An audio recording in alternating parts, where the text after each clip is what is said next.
In this tutorial, I'll be guiding you guys on how to add audio in Canva. So let's get started. So first of all, when you're here, you'll have to go over to your upload section and click on audio tab right there. Once you're there, you'll have to click upload files and choose your music or whatever you want to add. So I'm choose my music and open it up. I'll have to wait so it can be loaded into the files.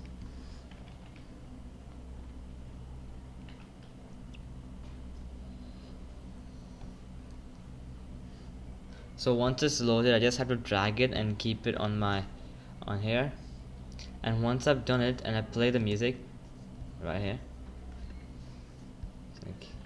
so there you can see it started. If you want to reduce the background noise, you can just click on volume and decrease it. So as you guys can see, it's way better and looking good. So alright guys, that'll be it for the video. I hope it helped you out, and I'll be seeing you next time. Peace out.